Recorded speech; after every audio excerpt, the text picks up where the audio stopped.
If you're trying to build a business that has longevity and marketability, building that trust with your audience is key. On today's podcast, that's exactly what we're going to talk about. Come listen. Welcome to the Behind Her Brand podcast with your host, Kimberly-Spencer. Every week, join Kimberly and her guest for inspiring interviews with passionate business builders, corporate leaders, and catalysts of change. Plus, we will be sharing business and career building strategies and tools that you can use to grow. So let's dive into today's episode. Hey everyone, and welcome back to our Behind Her Brand podcast. I am your host, Kimberly DeShields-Spencer. And as you all know, if you've been listening to our podcast any length of time, you know, one of the subjects I absolutely love to talk about is building a really successful brand, but also building one that's marketable. So in the next couple of podcasts, we're going to really focus on building a marketable brand. So today we're going to talk about building brand trust. Now, if you're thinking immediately like, well, I know all about that, be consistent, it'll build trust. We're going to dig a little bit deeper than that. First, I'm going to ask you this. Right now, if I was to ask you to go into your kitchen and pick out the top 5 brands that you have been loyal to for the last few years. Many of us have our favorite milk, our favorite butter. We have our favorite olive oils. We have our favorite mixes. Many of us have our favorite type of brands that we buy no matter what, right?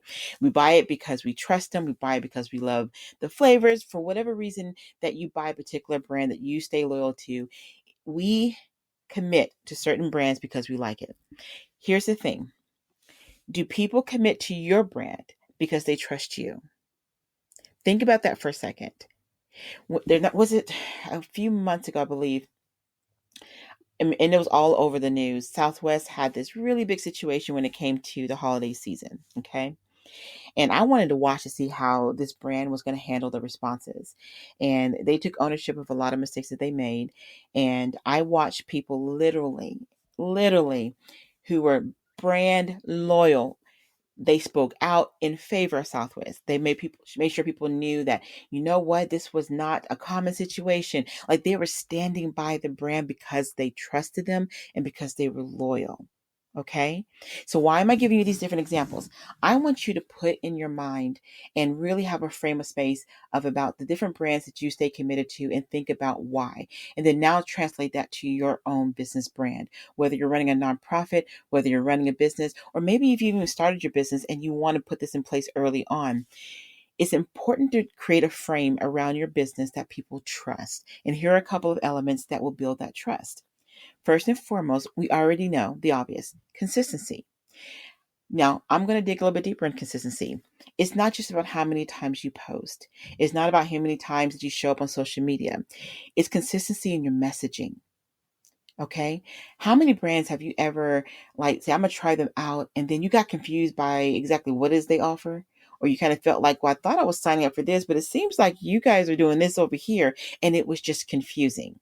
And then all of a sudden, because you were confused, you decided you didn't want to take any more chance or spend any more of your money or time with that particular brand.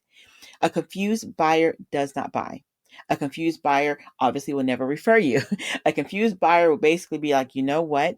They may actually speak negative about your brand, saying that they are very confused by what it is that you actually offered. You don't want to confuse anyone coming into your business, whether they're a prospect or whether they're an whether a prospect, customer or client. You do not want to confuse them. I got a little tongue tie there. You want to make sure that your messaging is clear. That immediately will give them a sense of, okay, let me test them out. Let me reach out. When you're consistent with your messaging over time, people will trust that you are who you say that you are. This is not about brand slogans. This is not about jargons. It's not about any of those things. This is about being consistent in your messaging. Obviously, you also got to be consistent in your posting. People want to see that you care. If you're inconsistent with how you integrate information and how you put it out there, people are not going to feel like you pay attention to your own business, so how will you pay attention to them? And if any of you are thinking this moment, well, Kim, that seems like a far leap. It's not. If you don't engage with your brand consistently, people are going to assume that you don't care about what your image is and what information you're putting out there. Those elements definitely build trust. Okay. And here's the third component that I want you to look at. I want you to look at, we're going to dive in this a little bit deeper in another podcast, but look at the information that you're putting out there. Okay. We looked at the consistency, making sure that you're consistently putting information on the different entry points to your business. And the third and final is the quality of what you are putting out there builds trust.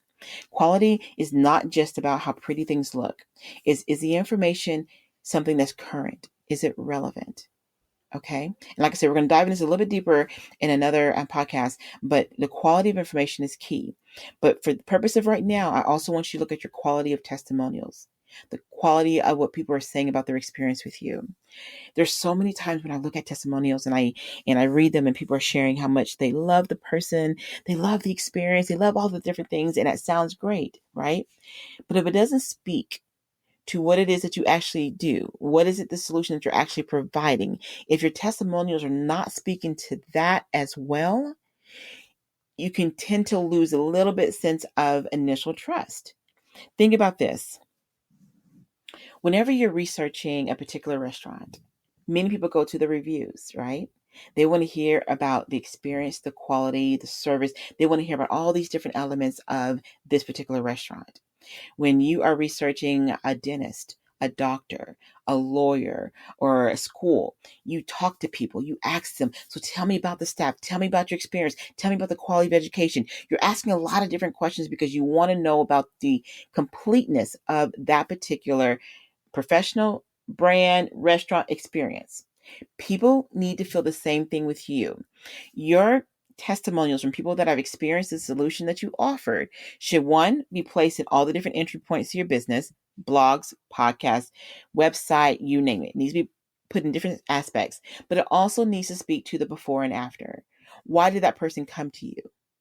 And that person should state that in the testimonial. And then they should state, this is how I'm leaving. This is my experience. This is the results that I gained. This is why I'm still with the brand. Whatever it might be, speaking to how they came into your respective business, organization, what have you, is key.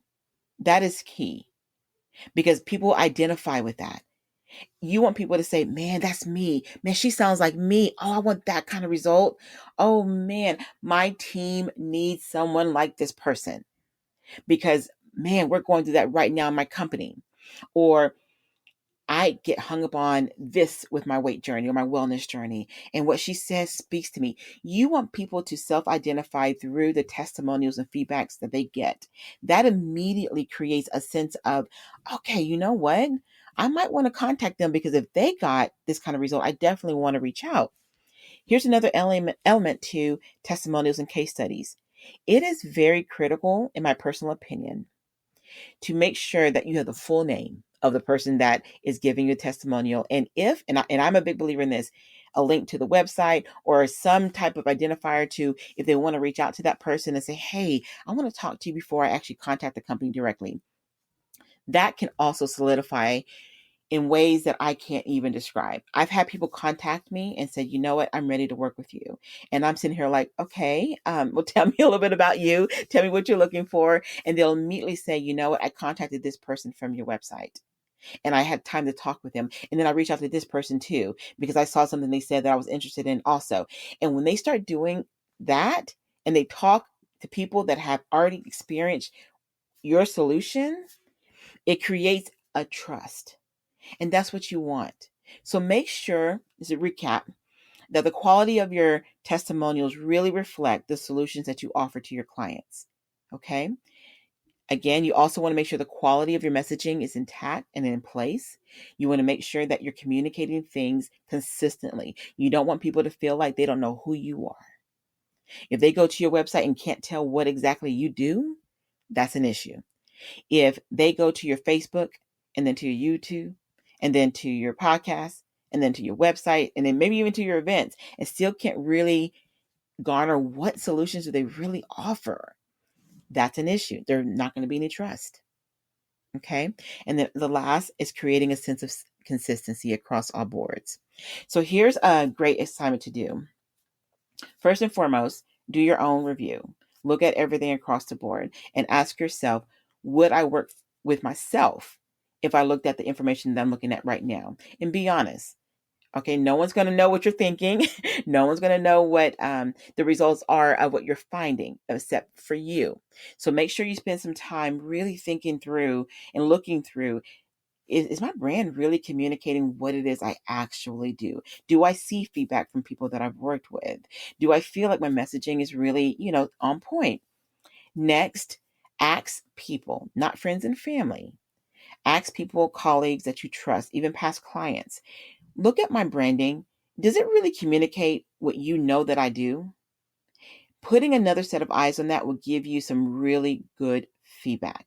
And I know that feedback isn't something that everybody loves because, it's your baby, it's your business, it's your nonprofit, it's your organization, it's your programs, and you love it, right? But at the same token, if you're not getting the results that you're wanting to get, if you're only getting in a trickling of clients, but you're not getting the kind of growth that you're looking for, this is important to ask. This is important to make sure that your areas of entry into your business are consistent. You want people to feel like, man, this is a brand that I want to align myself with and align my dollars with, right? You want them to feel that way. And nowadays, with markets being so saturated, the one thing you don't want to become is gray.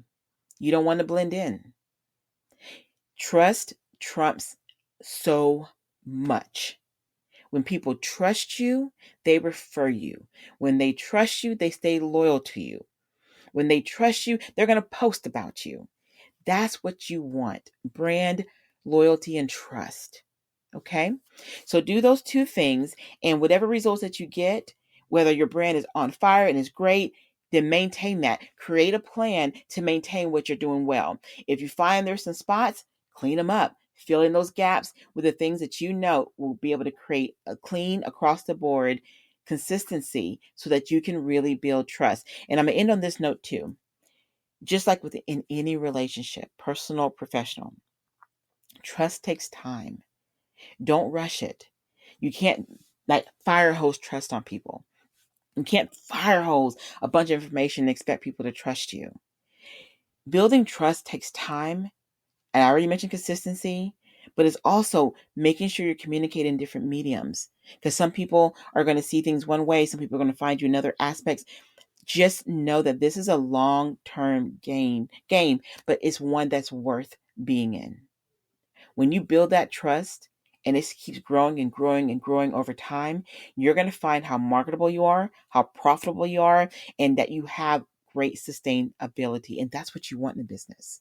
You don't want to feel like you're all over the place. You want to build a loyal group of clients that will love you, that you care about them, and that you guys are able to build together. Okay?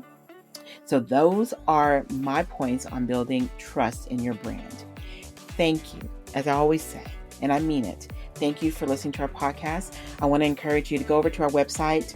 We have been adding some really fun new things. We have a new program that you'll see on there, our membership program. And I invite you to learn more about what we do over here at Behind Her Brand.